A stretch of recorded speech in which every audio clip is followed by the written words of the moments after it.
Hello, and welcome to what I hope is going to become an interesting series for film lovers out there. My mom always said life was like a box of chocolates. You never know what you're gonna get. So we're going to throw it back. It's 1994. I'm a spotty teenager, not even a teenager. I'm on the cusp of teenagedom, and I discover cinema. It's funny what a young man recollects. It's July 1994. Forrest Gump hits the cinemas. It's the July 4th weekend. It comes out, and it's a massive success off the bat. Are you stupid or something? Mama says stupid is as stupid does. So, Forrest Gump. It's a love letter to the American dream, let's not lie about it. It focuses on American 50s, from the 50s to the 80s, and we follow these 30 years of Forrest's life. You know, it does a brilliant job of blending humour, it builds in a load of satire. What it really captures is the optimism and nostalgia that came with that period of time as well, and this idea that the American dream could be something anybody could grasp. Of course, culturally, this film had a huge impact. You know, run Forrest run is a line that we all say. Life is like a box of chocolates. There's so many great lines from this film.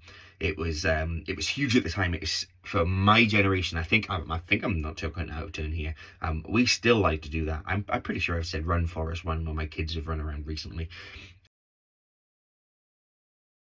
It was renowned. This is the thing I think we think about with Forrest Gump, is we don't remember just how interesting the VFX were for the time.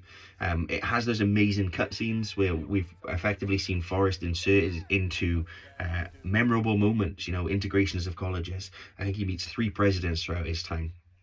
But it's the way that they use the VFX to really bring him into those images and to put him in there, and it doesn't feel out of place. What we don't think about when we think about Forrest Gump, you know, he's the light at the center of the story, but it's all the darkness that it actually covers. You know, it talks about the Vietnam War, it talks about corruption in politicians.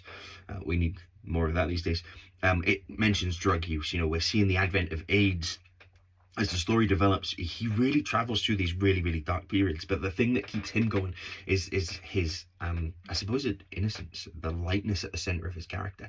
And that's what drives the story on, and that's what continues to drive the story on. And it's that childlike sense of hope that he brings to it that I challenge anybody watching the film to not feel when you've finished watching this film.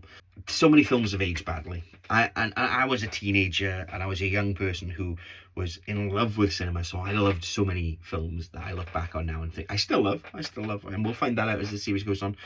But they're bad films. Forrest Gump's not one of those.